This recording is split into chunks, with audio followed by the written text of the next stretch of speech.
Assalamualaikum warahmatullahi wabarakatuh dan selamat sejahtera. Dalam video kali ini kita nak belajar standard kandungan 2.3 kita nitrogen, standard pembelajaran 2.3.1 berkomunikasi mengenai kita nitrogen dan kepentingannya. Kita dah belajar tajuk makronutrien sebelum ini, iaitu nutrien yang diperlukan oleh tumbuhan dalam kuantiti yang banyak. Contoh makronutrien ialah nitrogen. Fungsi nitrogen ini ialah mensintesiskan protein, klorofil, enzim dan juga asid nukleik, membantu pertumbuhan dahan dan daun, meningkatkan pengeluaran buah dan biji benih. Ini adalah kesan daripada kekurangan nitrogen pada tumbuh-tumbuhan. Yang pertama, dia akan menyebabkan tumbuhan-tumbuhan terbantut dan batang tumbuhan menjadi lemah. Kemudian penghasilan buah dan bunga terbantut, daun di bahagian atas lebih kecil dan mudah gugur, daun di bahagian bawah berwarna kuning atau hijau, pucat atau dipanggil sebagai klorosis.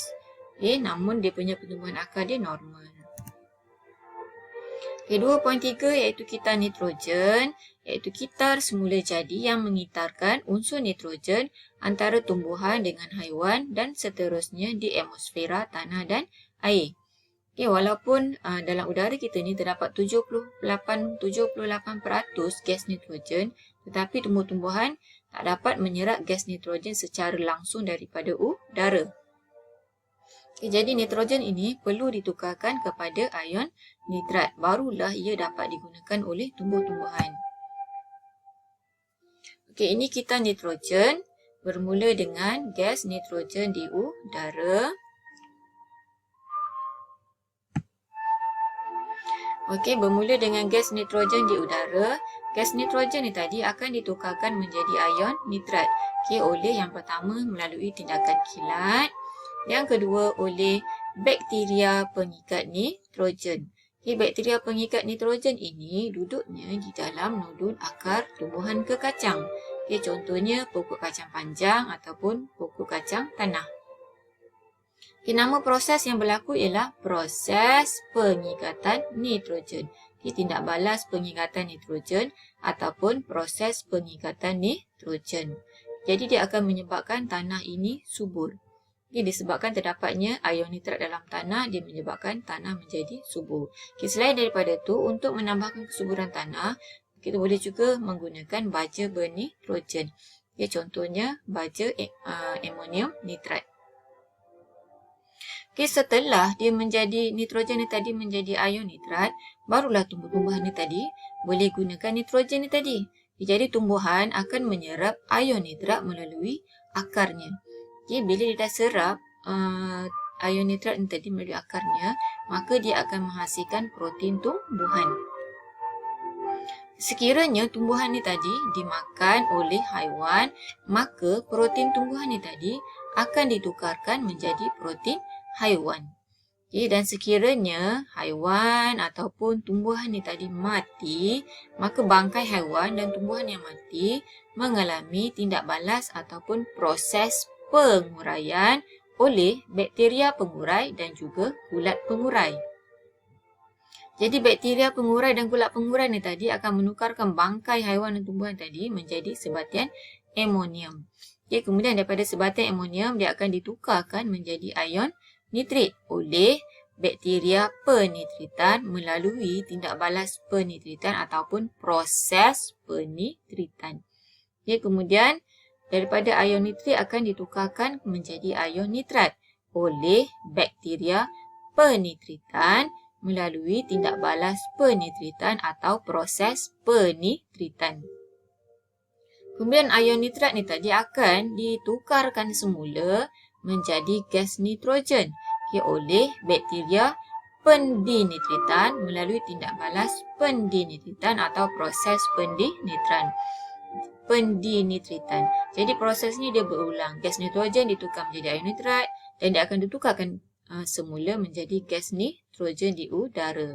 Jadi melalui kitar nitrogen ini, kandungan gas nitrogen dapat dikekalkan di udara.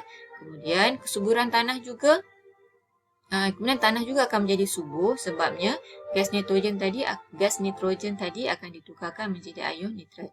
Jadi akan menyebabkan tanah menjadi subur. Ini latihan buku ekspres muka surat 18. Okay, bermula dengan nitrogen di atmosfera, dia ditukarkan menjadi ion nitrat dalam tanah oleh kilat dan juga bakteria pengikat nitrogen. Okay, bakteria pengikat nitrogen ni hidupnya dalam nodul akar tumbuhan ke kacang, contohnya seperti kacang tanah. Kemudian ion nitrat dalam tanah ni tadi akan diserap oleh akar tumbuhan dan kemudian tumbuhan akan menghasilkan protein tumbuhan. Jadi sekiranya tumbuhan ni tadi dimakan oleh haiwan, maka protein tumbuhan ni tadi akan ditukarkan menjadi protein haiwan. Jadi sekiranya tumbuhan dan haiwan mati ataupun reput, maka kedua-duanya ni tadi, bangkai ni tadi akan ditukarkan menjadi sebatian amonium oleh bakteria pengurai ataupun bakteria perebutan melalui proses penguraian. Kemudian sebatian amonium akan ditukarkan menjadi nitrit oleh bakteria penitritan melalui proses penitritan juga namanya. Kemudian daripada nitrit dia akan ditukarkan menjadi ion nitrat oleh bakteria penitritan melalui proses penitritan. Kemudian ion nitrat ni tadi akan ditukarkan semula menjadi nitrogen dalam atmosfera oleh bakteria pendinitritan dan prosesnya proses pendinitritan. Okey, nama bakteria P hingga T kita dah namakan tadi. P bakteria pengikat nitrogen, Q bakteria perebutan atau bakteria pengurai, R bakteria penitritan, S bakteria penitritan, T bakteria pendinitritan. Okey, nama prosesnya adalah hampir sama dengan nama bakteria. Kalau bakteria pengikat nitrogen, nama prosesnya proses pengikatan nitrogen. Bakteria pengurai, nama prosesnya proses penguraian. Bakteria penitritan, nama prosesnya proses penitritan. Okay, ini pun sama, bakteria penitritan, proses penitritan. Bakteria pendinitritan, proses pendinitritan. Okay, tumbuhan hanya dapat menyerap nitrogen dalam bentuk ion nitrat daripada tanah melalui akarnya. Jadi terdapat dua proses dalam kita nitrogen, iaitu proses penambahan ion nitrat ke dalam tanah dan proses penyingkiran ion nitrat daripada tanah. Okay, proses penambahan ion nitrat seperti tindakan kilat dan letusan gunung Merapi, proses pengikatan nitrogen oleh bakteria pengikat nitrogen tadi, dan juga proses penitritan oleh bakteria penitritan yang menukarkan sebatian amonium menjadi nitrit dan menukarkan nitrit menjadi nitrat. Kemudian proses penyingkiran ion nitrat daripada tanah, contohnya seperti proses penyerapan ion nitrat daripada tanah oleh tumbuh-tumbuhan tadi. Kemudian proses pendinitritan, daripada nitrat ditukar menjadi nitrogen dan juga proses larut resap nitrat. Iaitu ion nitrat akan melarut dalam air dan seterusnya dia akan mengalir ke dalam sungai ataupun air bawah tanah. Okey, soalan dalam buku SPS muka surat 18. Tindakan-tindakan yang menambahkan kandungan nitrat dalam tanah melalui bakteria pengikat nitrogen, melalui bakteria penitritan dan melalui tindakan kilat.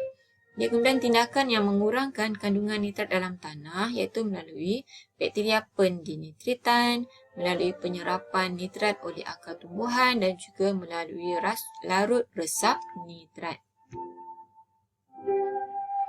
Okey, kepentingan kita nitrogen yang pertama iaitu mengekalkan kandungan gas nitrogen di dalam udara.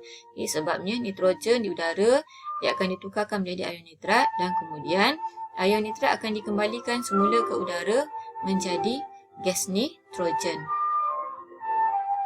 Kemudian mengekalkan kesuburan tanah dan juga meningkatkan produktiviti hasil tanaman. Okay, dengan apabila nitrogen ditukarkan menjadi ion nitrat, maka tanah menjadi subur. Okay, sekiranya ada masalah tanah kurang subur, maka ia dapat diatasi melalui penggiliran tanaman ataupun penggunaan baja. Okay, kemudian yang ketiga, membantu pembekalan berterusan protein tumbuhan dan haiwan. Okay, protein ini sangat penting untuk membina sel baharu dan juga membaiki sel yang rosak. Seterusnya, kepentingan kita nitrogen ialah mengurangkan pencemaran alam sekitar. Proses perebutan dan penguraian protein dalam sisa tumbuhan dan haiwan tadi membentuk sebatan amonium dan seterusnya ion nitrat melalui tindakan bakteria dan juga kulat pengurai.